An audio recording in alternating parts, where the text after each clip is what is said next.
Good afternoon, everyone. This is Michael Williams, the Director of Web and Social Media at Absolute Volleyball Academy of Texas. And thanks for joining us on our Absolute Volleyball of Texas podcast. And I'm super excited. Today's special guest is TD3 Fitness and the owner and president of TD3 Fitness, Mr. Terrence Davis. How you doing, Terrence? Yeah, I'm doing good. And yourself? Good. We're excited to have you here. So just for the benefit of our audience, let's start with, for those that may be unfamiliar to you and unfamiliar to TD3 Fitness, let's talk about your role there and kind of how the company was started. Okay. Yeah. Again, I'm the owner of TD3 Fitness and Sports Performance. My company started here roughly about 12, 13 years ago. I was actually still playing professional football at the time, and was kind of asked to train a few kids during my off season, and I kind of started there, not really knowing that eventually, 13 years later, I would end up owning my own company. I just thought it was kind of something I was just going to do on the side here, and once I retired, having an opportunity to work with kids a little more. And just kind of expanded to working out a few kids, kind of running my own business. And 13 years later, here I am, and things are moving great, and things are good. So we work with all different sports. We have everything, of course, from volleyball all the way to football. We do work some other specific sports such as golf and a few things like that. But we touch kids at all different age levels. We have from our youth all the way to pro athletes that come in and work with us throughout the summer. So business is good, life is good, and things are great. Good. Well, I know that our athletes benefit tremendously from enrolling in the classes and training programs that you offer. Again, you did touch on kind of the ages and levels that you do work with, but again, if you can just let us know where those ages begin and kind of where those levels begin and kind of how far up the ladder those levels go. Yeah. So we start working with kids at about age 8 and up. Every now and then we may get a request for someone to come in, but usually around 8 years old is when we start kind of just implementing some just basic functional things. Usually with the younger kids, my preference is to allow the kids to have fun, enjoy sports, not be so serious about it. But at the age of around 12 to 13, especially when they begin to start playing organized sports in school, you really want to make sure that a lot of the functional movements and things like that are sound, that they understand proper lifting techniques, running techniques, so that not only can they be safe, but they can also help other athletes and kids in the school do things properly. So that's around the age group we start, and then we work our way all the way up. This year, we actually had 4 NFL players come in and work with us over the summer for their off season. A few guys were preparing for the NFL draft, and that's been great. We've had an opportunity to also work with a few other professional sports with track and a few things like that. So we work all levels. Doesn't matter, male, female. Come in. We have something for you. Good. Well, I know our club owners, Katie Garza and Jerry Lynch, definitely endorse fully and support fully our athletes enrolling into programs that you offer.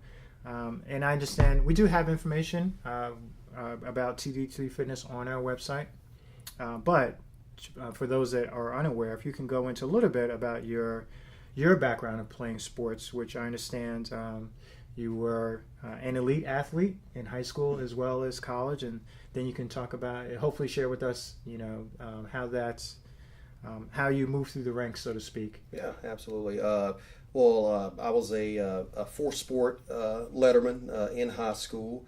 I know these days that's a little unheard of with kids singing with sports, but I was a 4-sport letterman: football, basketball, baseball, track. Actually, baseball was my first love. I knew that was going to be my direction, and I was in and out of football throughout my junior high school career. I really didn't know if it was what I wanted, and I didn't have plans on playing my senior year, and my best friend was the quarterback, so I would go out and catch balls for him. Well, I didn't know that he actually had the coach's video of me out catching football. So I get home that day, my coaches are at my house, and I walk in the door and I said, "Son, you're playing football this year." And I said, "Well, let me talk to my mom." I said, "Well, she's already said you're going to do it." So, so that was kind of the thing with football. I knew I was athletic enough to do it, but I had other intentions at the time, and so in doing that, along with running track and other sports, I had an opportunity to pursue my college career at McNeese State University. I always tell people this story. I had verbally committed to TCU, and the agreement was that if I went there, I was going to play football and baseball at TCU. So those things kind of went on, and maybe about 2 weeks out before signing date, the TCU coach comes back and said, "Well, hey, we decided we're not going to let you play baseball. You're just going to play football." I said, "Well, I guess I won't be going to TCU." And everyone was like, "What? I can't believe you're doing this." And I said, "Look, I want to do both," and that was my goal. So at a basketball game, I probably had the best game of my career, and I get this guy walks up to me in this bright yellow shirt with this blue hearts on it, and he said, "Hey, my name's Coach Bowles. I want you to be a McNeese Cowboy." And I said, "Well, what's a McNeese Cowboy?" Never heard of the school before in my life. And he said, "Well, just come visit us. We're in Lake Charles, Louisiana. Come down and visit us, and I think you'll like it. If you don't, then oh well, but I'd like you to come visit." And went down, initially fell in love with the school. So made the decision to go there. And my freshman year, I actually played football and baseball there my freshman year, and did that for a couple of years. And because of my extensive track background, had an opportunity to run track there. So I was basically a dual sport for about my first 3 years there. And then I had a long talk with my head coach, and he said, "Hey, look, I know you like all these other sports, but if he said, you have the potential to play beyond college.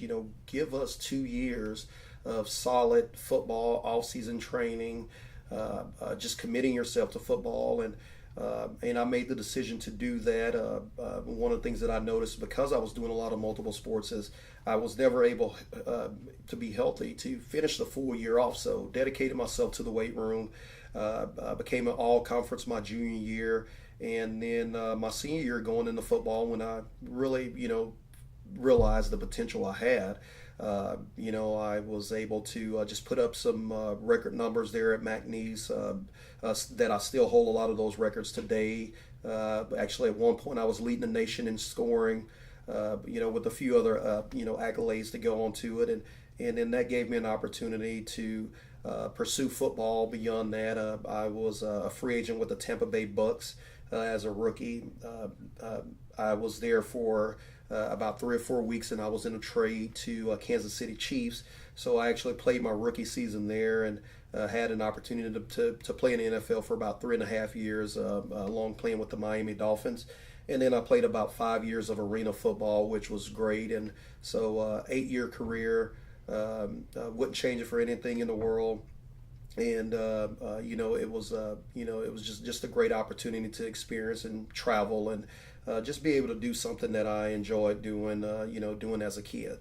Well, I'll tell you, that is so fantastic to hear, kind of, your amazing story. And it's so good to have you here at Absolute Volleyball Academy, working with our athletes and being able to mentor them, help them kind of transition from ordinary to extraordinary. We all have our own paths that we'll go down, but nonetheless, it's good to have you there to help guide our athletes along the way.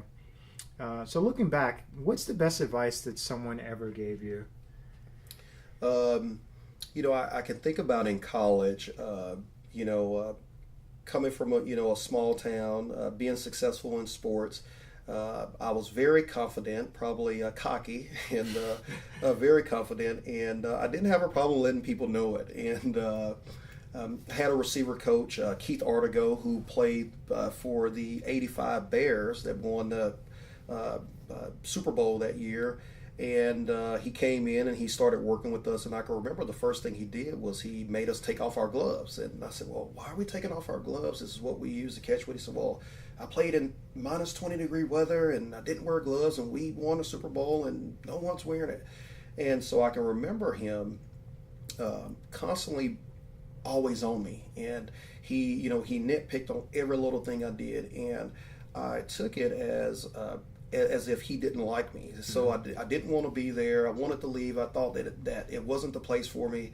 And I'd actually told him I considered going and playing professional baseball, and I didn't know if I wanted to play anymore. And I can remember him pulling me to the side, and he told me, he said, well, Terrence, do you notice that I don't get on the other guys as much? I said, well, yeah, that's the problem. You're on me and not on them. He said, well, the reason I'm on you is because I see something in you that you don't see.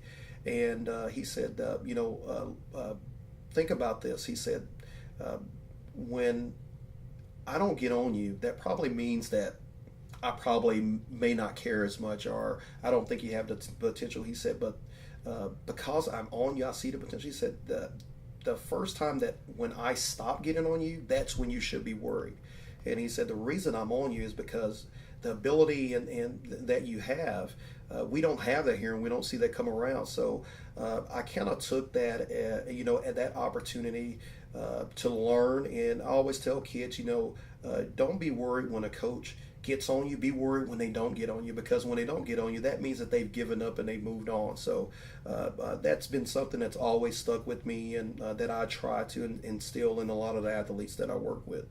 That's great advice. And yeah, so from a coaching perspective, of course our goal is to always connect with all of the athletes. But from an athlete perspective, they have to realize that it takes work on both sides. Sometimes the tutelage and instructions that we can receive as an athlete are difficult to execute, but the kind of coach has the big picture. And it's a win-win when both the coach and the athlete are on the same page. Yeah. So I'm so glad that you shared that with our AVA folks. Thinking of kind of life overall, but what are some of the hurdles that you faced or that enabled you that was tough at the time, but really enabled you to become successful at this point in your career and training of athletes? Yeah. Well, I was raised single parent home, only child. Despite having a gazillion cousins around the house, I lived a life that was a lot different from a lot of other kids. And my mom was my biggest inspiration. She was my number one fan. And everything I did, I wanted to do for her. My mom passed away when I was 25. I was very young. I was still playing at the time. And one of the things that she used to always tell me was that she said, Terrence, you always worry about things you can't control. There are certain things in life that you can't control. You just have to learn your place and know how to handle those things. And I never forget the day that she unfortunately she passed away, and I'm driving down the highway, and I can remember my car at the time didn't have my AC had just went out. It was 110 degrees. It was in the summer, and all of a sudden this cool breeze comes in. It's like Sure. all of a sudden my AC's working, and the first thing that popped in my mind is that Terrence, don't worry about things you can't control. And I think that all the years that she said it to me, at that moment, it meant something to me. And so I've always kept that, and I'll always talk to kids. I was actually talking to an athlete the other night that was a little upset. He dropped the ball and just had a bad day on the field. And just his attitude and his demeanor was so negative that it just continued to snowball through the workout. And one of the things I told him, I pulled him aside and I said, hey, you cannot... The ball's dropped. It's over. Move on to the next. Have a short-term memory, but when you're worried about and you're focused about things you can't control, then they're going to have control over you. So that's always, some of the best advice that I can give athletes that I've learned is to have a short-term memory. Know that the best opportunity to learn is from your mistakes. And when you can learn from those mistakes, that's going to make you a better player. If the game was about everyone being perfect, then we would all be good. But that's why that percentage is so small of great athletes, is because the really great ones, they have that short-term memory. They can forget about the things they don't have control over, and they play within what they do best. So that's always the best advice that I can give athletes. Sounds good. And we do currently have AVA athletes enrolled in your program, but just for those that may not be aware, or those that may not be enrolled, if I can just kind of quote the information that you have available. Let us teach you how to improve your vertical jump and explosiveness in your sport.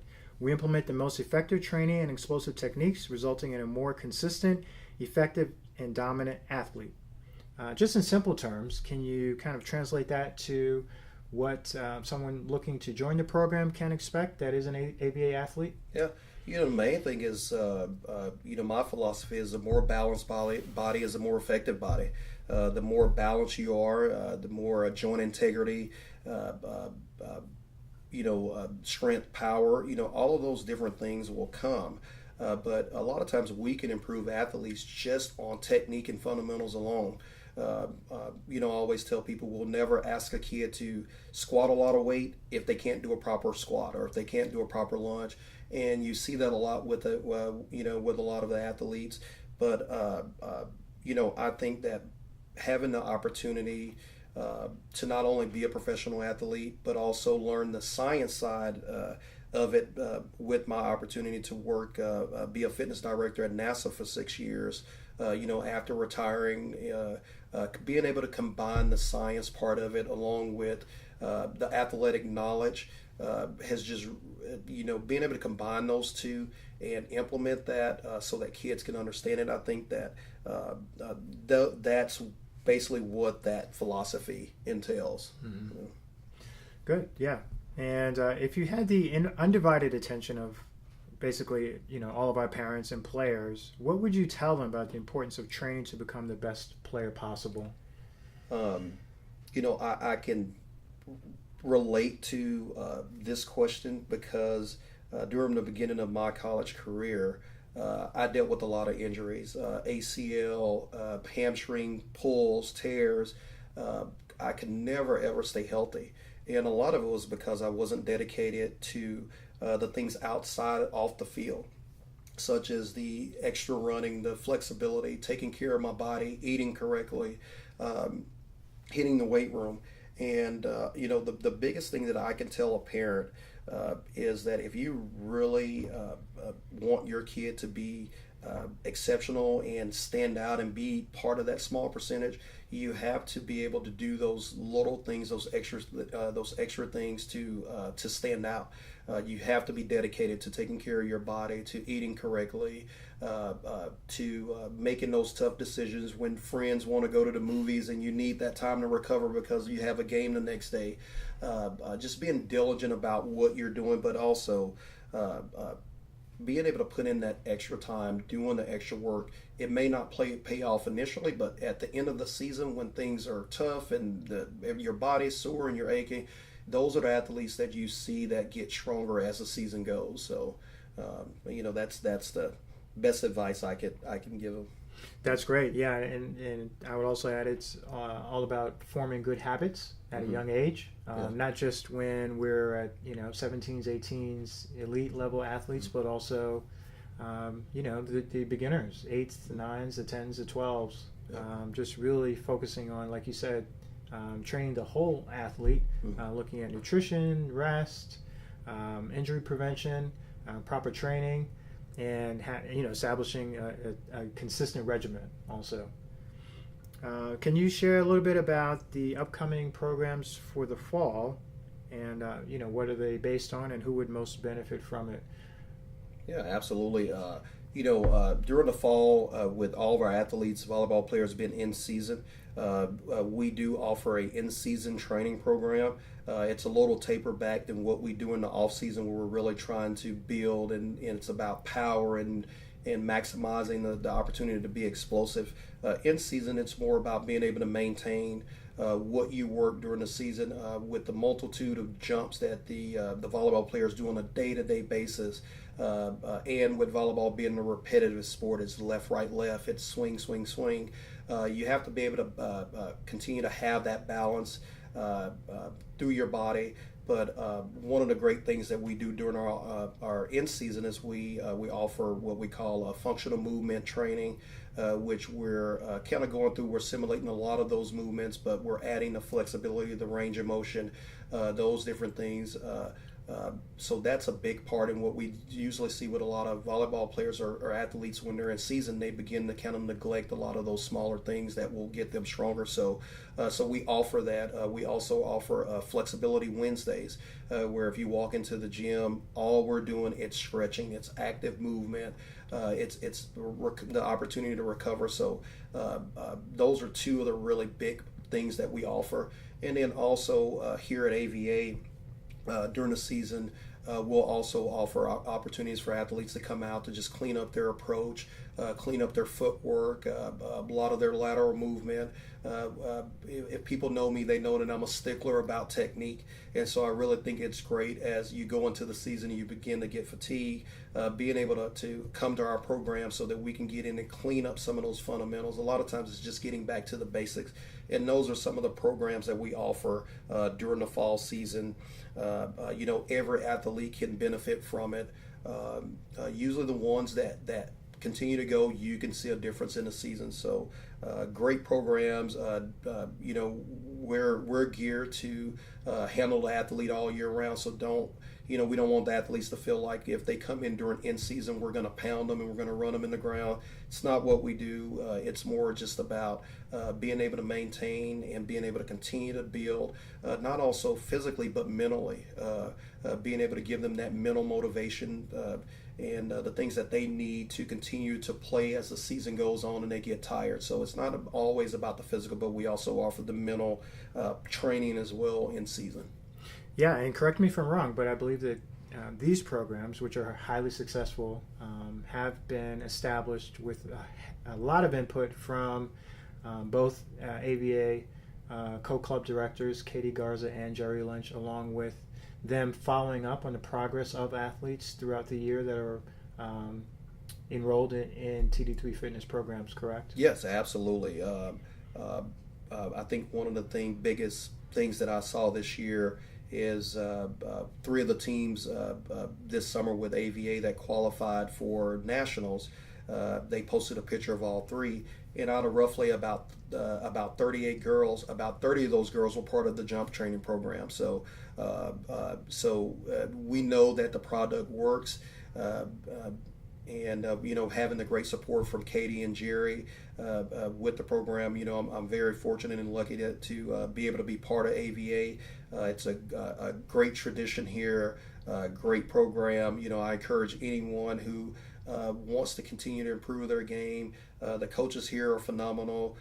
They really put in the work. They're diligent about what they do, and that's why I want to be part of this growth and being able to support AVA and the athletes here with reaching their goals. Fantastic. Looking ahead, a year or two from now, where do you see TD3 Fitness having the ability to train more of our athletes in the future? Oh, wow. Yeah. Well, being able to be reach the pro level, I think that the athletes that do, we're never content. And so when I look at, things with AVA, I just see the potential of my goal is to be this dominating organization where we have kids from all over Houston coming in to be part of the program.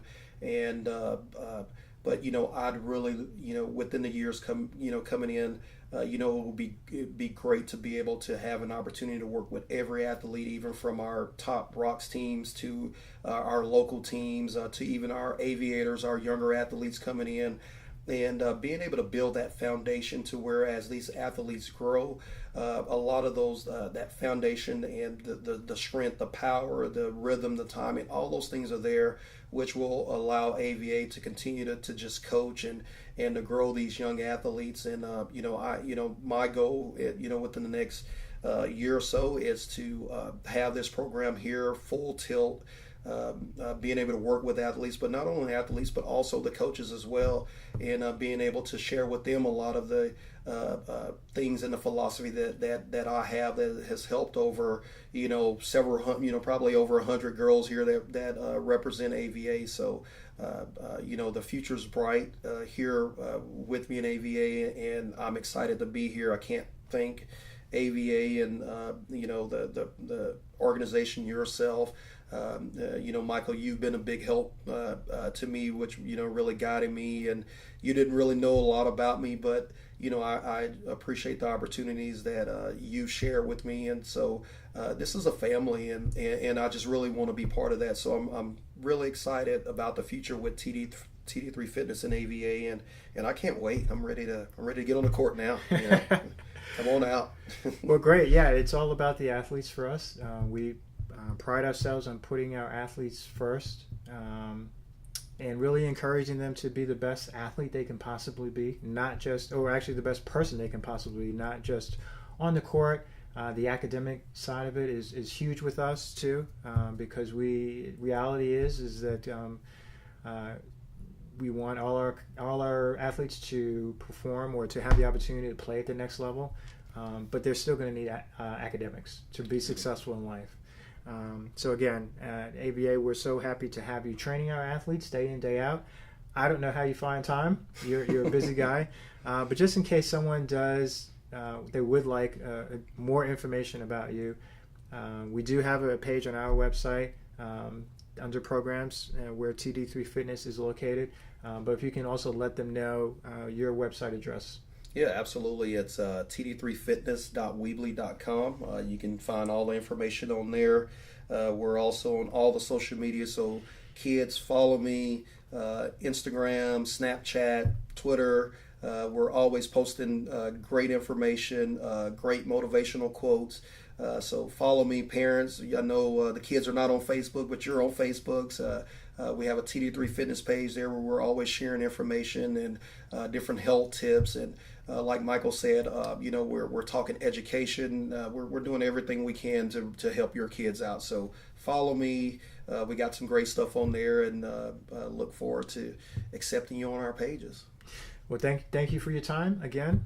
This is Michael Williams with the Absolutely Viable Academy podcast, and we appreciate everyone tuning in. And stay tuned for more great podcasts in the future. Again, our co-club directors are Katie Garza and Jerry Lynch, and we're so blessed and thankful to have you. Have a good day.